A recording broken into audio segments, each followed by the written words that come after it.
Esa es ciencia clase con usted, perdón. Listo. A ver, empecemos entonces. Chicos, entonces vamos a ver lo que es aminoácidos, vamos a ver también lo que es hidrólisis proteica y el famoso punto isoeléctrico. Lo bueno es que esas dos clasecitas que siguen son cortas. Y vamos a terminar, parece que me han cambiado el orden de las clases, porque yo daba proteínas totales junto con amilasa, y amilasa la han puesto en otro lado. No importa, es cuestión de adaptar, tranquilo. Igual lo importante es que vamos a ver todo, y no se preocupen que yo nunca, al menos hasta ahorita, dejo de dar todo el sílabo. Yo completo mi sílabo sí o sí, como sea, pero aunque generalmente lo que yo quiero siempre es no tocar la semana de examen, pero si en algún momento dado toca, pues tenemos que dar clase en semana de examen, pero tranquilos, que yo sé cómo me las invento y no lo vamos a hacer así, ¿ya? Para que esa semana estén tranquilos y puedan estudiar. Bien, a ver, sigamos, chicos. Un capítulo súper interesante es proteínas. Ya hemos visto proteínas en algún momento, hemos hablado que son amortiguadores, ¿no es cierto? Que se cargan de forma negativa en un medio. De ahora en adelante yo voy a hacer preguntas, chicos, y necesito que estén pilas. Se cargan positivamente en un medio. Las proteínas se cargan positivamente en un medio tranquilo, ¿no? Eso. Y negativamente en un medio. Eso. Ahí vamos bien. Es que ya tenemos que eso, ya lo hemos visto. Así que eso lo estamos retroalimentando. Recordando. Y vamos a ver algo acerca de aquello ahorita. Bien, las unidades monoméricas de las proteínas son los conocidos aminoácidos, ¿sí? Vamos a ver esos aminoácidos. Los aminoácidos están formados generalmente por una base de carbono, ¿sí? Como todas las proteínas. El 50-55% de las proteínas están formadas por este carbono. Es más, según lo que ven en Discovery Channel, ¿no? Que si no fuera por el carbono no existiría vida. Ese es de carbono alto. Exactamente, súper importante. Gracias a este carbono es que existe incluso la vida. Entonces es súper importante. Por eso las proteínas viene del griego llamado proteus, que significa estar en ese lugar. Son los elementos más importantes de nuestra naturaleza. Entonces, está formado por carbono. Y estos están unidos a otras unidades, ¿no? Entre esas, generalmente dos puntos especiales. Por ejemplo, aquí tenemos un aminoácido llamado alanina, que tiene carbono. Tiene un grupo que es formado por nitrógeno y hidrógeno, que se lo conoce como grupo amino. Y otro que es un carbono y un oxidrilo, que es el grupo carboxilo. ¿Ya? Es importante estos dos extremos que tiene todo aminoácido. Todo aminoácido va a tener un extremo amino y un extremo carboxilo. Y qué irónico que siempre cuando se unen un aminoácido con otro, se unen el extremo amino del uno con el carboxilo del otro. Esto también permite, tanto el grupo amino como el grupo carboxilo, que las proteínas sean se puedan unir a otros elementos. Y por eso se pueden adaptar fácilmente si están en un medio ácido o están en un medio alcalino. Incluso se unen a grupos que se llaman grupos prostéticos. Las proteínas se unen a hidratos de carbono, se unen a los lípidos, se unen al hierro. Por ejemplo, a los hidratos de carbono y forman las proteínas, las lipoproteínas, las hemoproteínas. Entonces mira qué increíble que son estos aminoácidos. Estos aminoácidos se unen entre sí formando cadenas. Cuando ya se une un aminoácido a otro aminoácido, ya no se llama aminoácido, se llaman péptidos. Ajá. Cuando son varios aminoácidos unidos entre sí, se los llama polipéptidos. Y si, por ejemplo, ya esa cadena de aminoácidos se une a otra cadena y es mucho más grande, más o menos casi de 20 aminoácidos alrededor, ya hablamos de que eso ya es una proteína. ¿Se ven? Así es de sencillo. Entonces, veamos el famoso grupo amino y el grupo carboxilo. Ya me adelanté, pero aquí dicen los compuestos químicos formados por uno o más grupos amino, básicos y carboxilo ácido, ¿no? La unión de aminoácidos forma péptidos, estos a su vez forman polipéptidos, y eso es a su vez las proteínas. En la naturaleza existen conocidos alrededor de 300 aminoácidos. Uy, qué miedo. Tranquilos, nosotros solo vamos a estudiar 20 y los tienen que aprender, chicos, de verdad, porque los voy a fundir con esto, que es súper importante. Y si no los presiono yo ahora, y después lo van a hacer. En farmacología les van a sacar el aire con eso. Entonces mejor es que ahora de una vez ya los vayan conociendo y vayan adaptándose a eso. Entonces esos 20 aminoácidos son los que nosotros al menos los usamos, o son conocidos para nosotros en medicina, ¿no? Bien. Ahora, estos aminoácidos se clasifican, hay varias clasificaciones. Dentro de la clasificación más importante es esta. Hablamos de dos grupos, los polares y los no polares. ¿Qué significa esto? Polares son aquellos que tienen afinidad al agua, también conocidos como hidrógenos. Es decir, son solubles al agua o son ionizables. Y los no polares, se los conoce también como hidrófobos. ¿Qué quiere decir? Que odian el agua, ¿no? No son solubles a esta molécula, ¿no? ¿Sí? Se los conoce también o tienen el carácter de hidrocarburo. Ahora, estos polares, por lo que son ionizables, tienen la tendencia a unirse con ácidos y con básicos, con ácidos o con bases, pueden estar cargados o descargados. ¿Qué significa esto? Ya vamos a hablar más adelante del famoso punto isoeléctrico. Se supone que las proteínas en algún momento van a tener carga o positiva o negativa, ¿sí?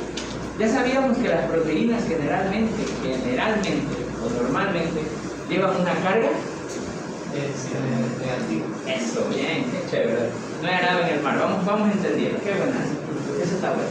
Pero resulta que en el equilibrio de Donald, mira cómo estamos recapitulando algo que ya lo vimos.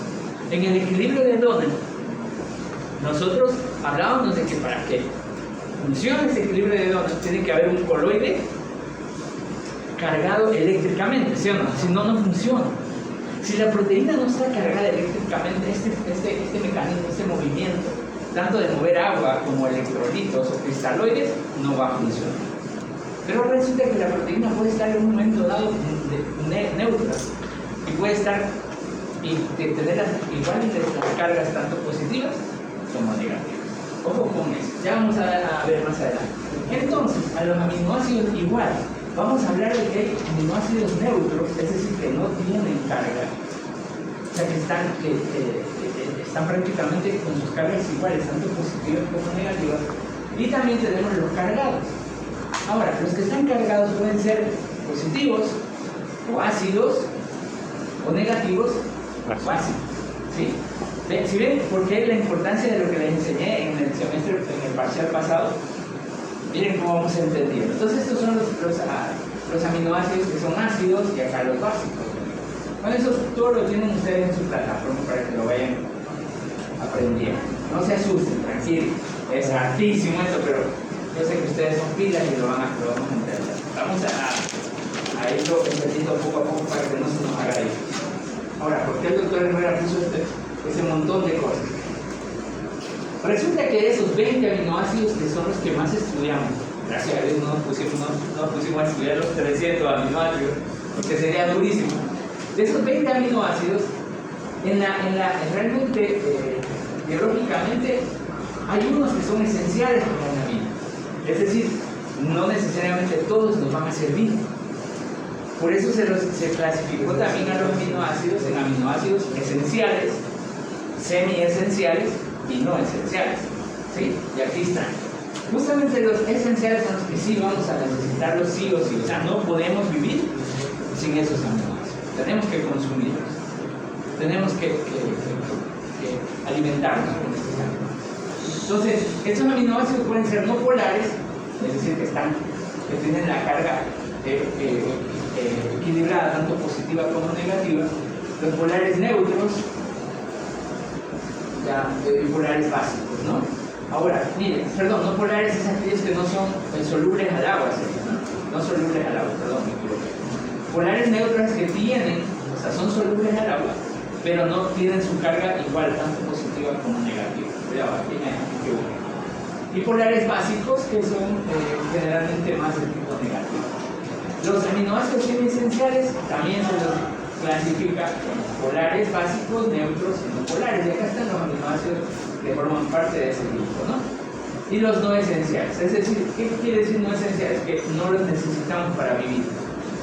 Pero sin embargo, en algún momento intervienen en nuestra ciclo biológico. Ya vamos a ver que hay otra clasificación de aminoácidos que en verdad también son importantes. Hablamos de aminoácidos alifáticos, como dicho, de cadena larga, a aminoácidos con grupos hidroxilo, aminoácidos azufratos que tienen azúcar en su composición. Aromáticos son aquellos que tienen forma de un anillo. Hablamos de aminoácidos, todo esto lo vamos a ver en algún momento, ¿no? Ahora, resulta que también hay otro grupo de aminoácidos que no forman parte de las proteínas. Es decir, existen aminoácidos, pero que no forman proteínas. Esos son los restantes de los 180. No.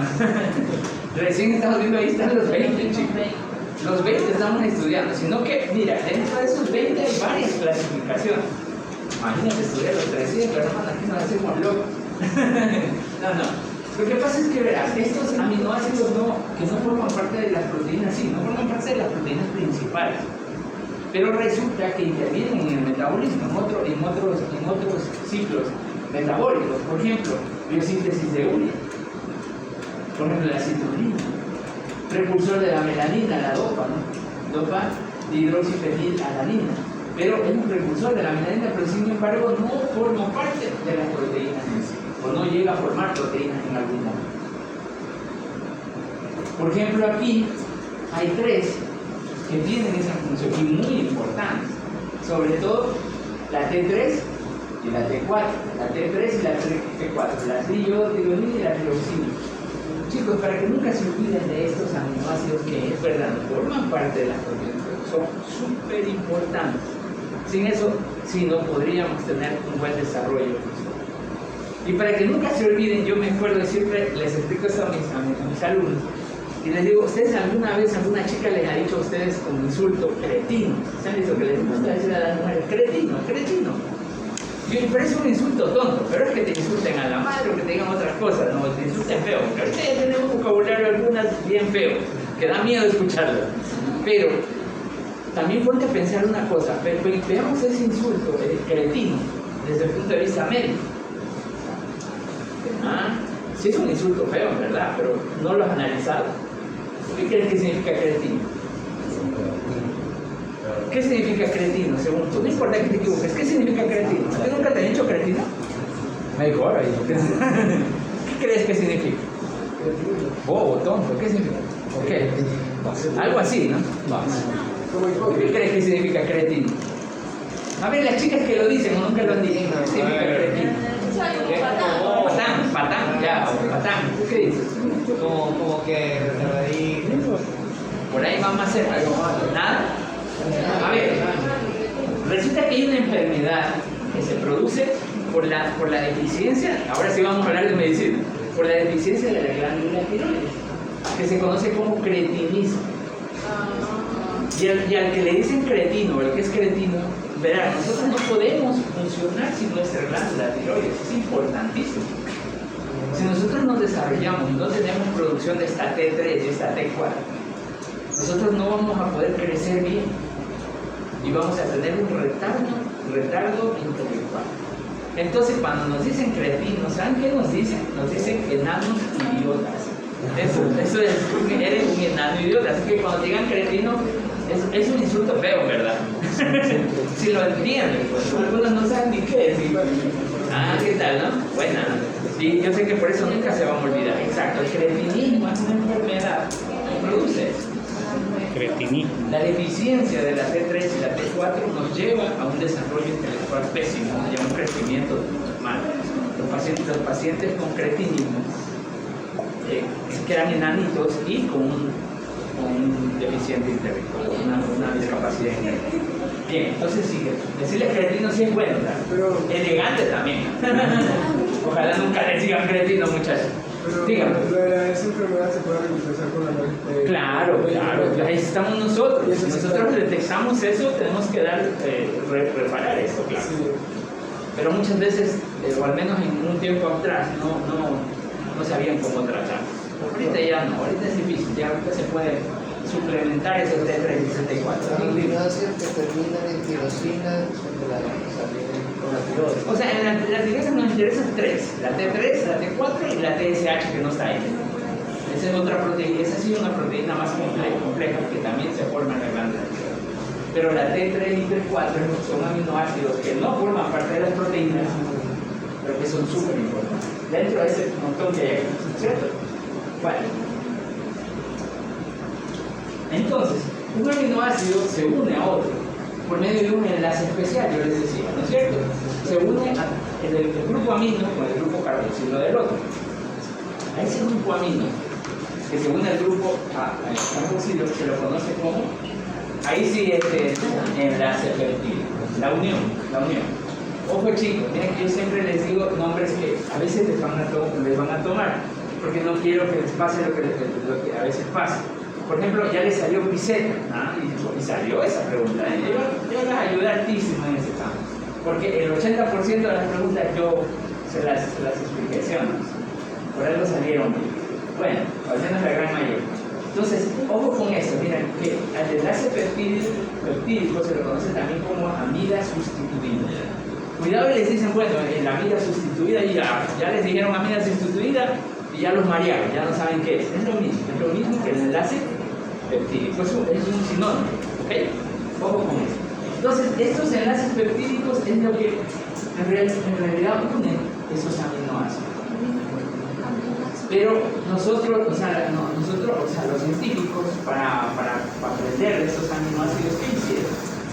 Pues comenzaron a investigar, vieron una proteína y la separaron, trataron de dividir esos aminoácidos.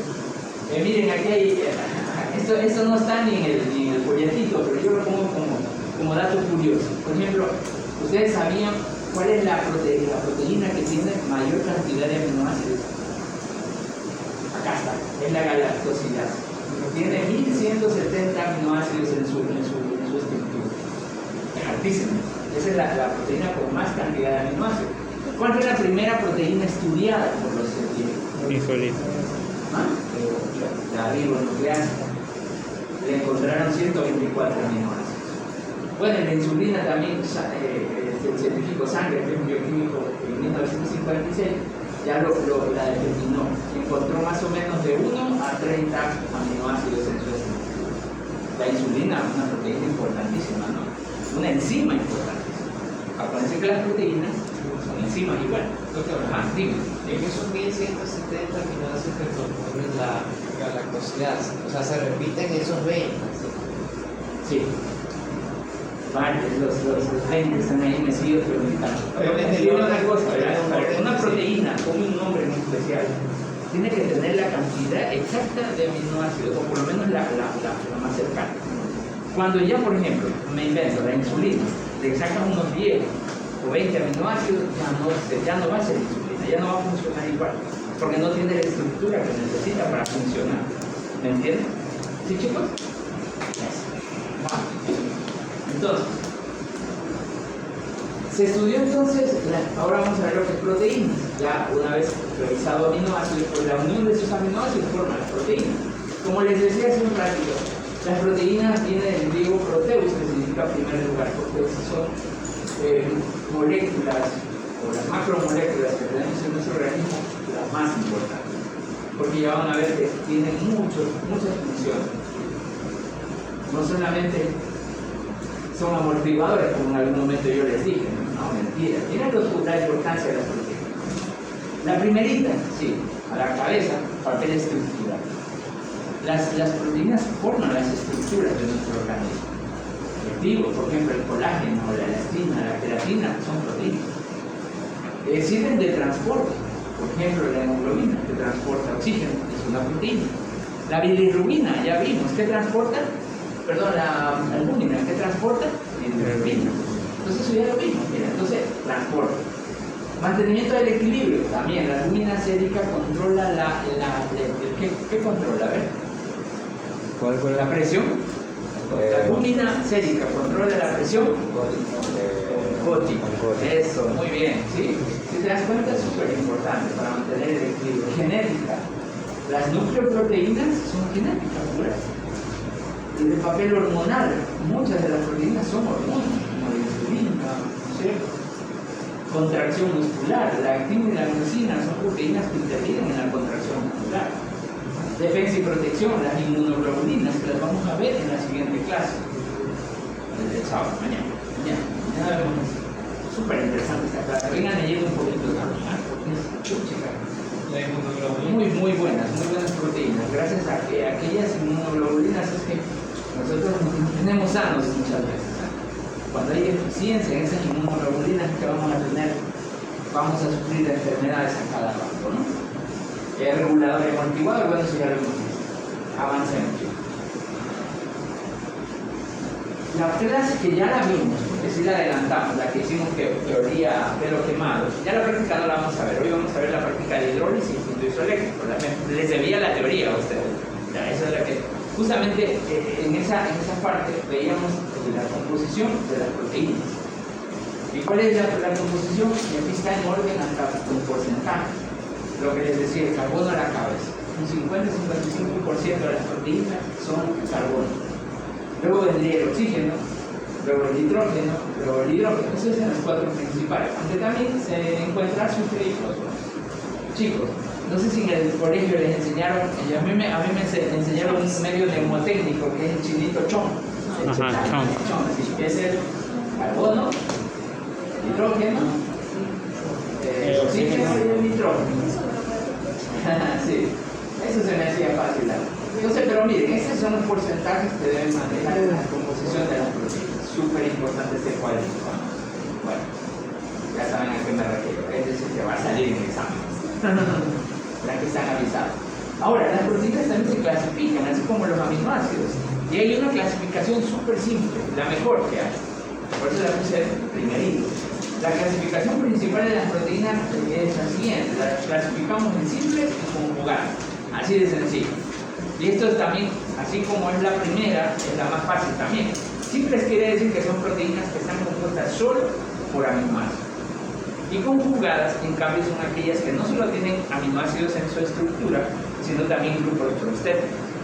Como lo que les dije hace un rato: ácidos nucleicos, glucoproteínas, hidratos de carbono, lípidos, metales, fósforo, hierro. Entonces, cuando existe una proteína unida a estos grupos llamados grupos prostéticos, ya sería o formaría parte del grupo de las proteínas conjugadas. ¿Estamos? Vamos a ver otra clasificación, porque hay un montón de clasificaciones. También se las clasifica de acuerdo a su solubilidad. O sea, la mezcla con proteínas que son altamente solubles al agua, pueden ser insolubles o solubles al ácido, a los álcalis. Clasificación por sus proporciones axiales, si son fibrosas o globulares. Clasificación por su función, que ya vimos hace un rato. O sea, se las clasifica por proteínas de transporte, proteínas transportadoras, proteínas catalizadoras, que son las enzimas, y así, ¿no? También por sus propiedades físicas. Pero dentro de aquellas, estoy seguro que ya el doctor de teoría ya los ha de haber cumplido con esto, no sé. Hay una clasificación súper importante de acuerdo a su estructura tridimensional. La clasifica las proteínas en 4 grupos, con sus proteínas con estructura primaria, estructura secundaria, terciaria y cuaternaria. Pero esto es sencillo, solo es cuestión de entenderlo. Yo se los voy a explicar de la mejor manera para que nunca se olviden. Primaria es aquella estructura que solamente tiene una cadena larga de proteínas, una cadena simple. Por ejemplo, aquí se cogen ellos de las manos y forman una cadena larga de proteínas. Cuando esa estructura toma una forma especial, o sea, por ejemplo, de una espiral, de un hélice, habla de lámina plegada, así, es una estructura primaria, una cadena larga. Pero si ya tiene una estructura tridimensional diferente, ya hablamos de una estructura secundaria. ¿Ok? Cuando hablamos de una estructura terciaria, la estructura terciaria, en cambio, ya tiene varios tipos de cadenas en su estructura. tiene una hélice, lámina plegada, espiral, no tiene una sola estructura. ¿Ok? Entonces ahí hablamos ya de una estructura terciaria. ¿Y cuando hablamos de estructura cuaternaria? Ya es una proteína muy compleja, y de estas hay muchas. ¿Qué quiere decir? Que ya la estructura cuaternaria no solamente tiene en su estructura cadenas en hélice, lámina plegada, sino que adicional a esta estructura se unió un grupo prostético. Por ejemplo, se une hierro, se une fósforo, se une lípido, se une hidratos de carbono. Es decir, si comparamos la clasificación anterior, la estructura primaria, secundaria y terciaria serían simples. Eso. Y solo la cuaternaria sería conjugada. ¿Estamos, chicos? Bien, bien, qué bueno. Estamos entendiendo, eso me da gusto. Entonces, lo que hicimos en la práctica pasada, ¿qué queríamos hacer? Desnaturalizar una proteína, destruirla. Porque nosotros en sí todo el tiempo estamos desnaturalizando, destruyendo una proteína. Porque cuando nos metemos un pedazo de proteína, un pedazo de carne, por ejemplo, un pedazo de pollo, eso es proteína. Pero nosotros la masticamos, ¿no? La deglutimos, la desintegramos con el ácido clorhídrico, con la bilis, con la masa pancreática, qué sé yo, y la degradamos tanto, que en un momento dado se degrada a simples aminoácidos. Y eso es lo que vamos a usar. Porque el organismo no es que coge un pedazo de proteína grande y lo utiliza. No. Se degrada esa proteína y los aminoácidos que se obtienen de esa proteína son los que son absorbidos. ¿Y quién produce las nuevas proteínas? Eso, bien. Me ha gustado darle clase a ustedes. Están pilas, eso me da gusto. Bien, entonces sí, efectivamente, el hígado es el que va a realizar la nueva formación de proteínas. Por eso es que cuando el hígado está mal, tenemos graves problemas. ¿Qué hicieron los científicos? Hay algunas formas para separar, o métodos para para separar proteínas. Utilizamos palabras más fáciles. Entonces estos métodos son la cristalografía, la centrifugación, el tamizado molecular, un montón. Había que mencionarlo, ¿no? Nosotros lo que usamos ese día fue un simple mechero y la sometimos a calor y determinamos la presencia de nitrógeno, por eso el olor a pelo quemado que se olía ese día, ¿no? La coloración oscura por la presencia del carbono, y esas gotitas de agua y el humo que salía era la presencia de hidrógeno y oxígeno. Simple esta práctica, una de las prácticas más rápidas y más simples que hemos tenido. Ya. Entonces ahí se ve, ¿se acuerdan que se la veía la proteína destruida ya después? Bien. Entonces vamos a ver la clase. 2 por 1 estoy haciendo.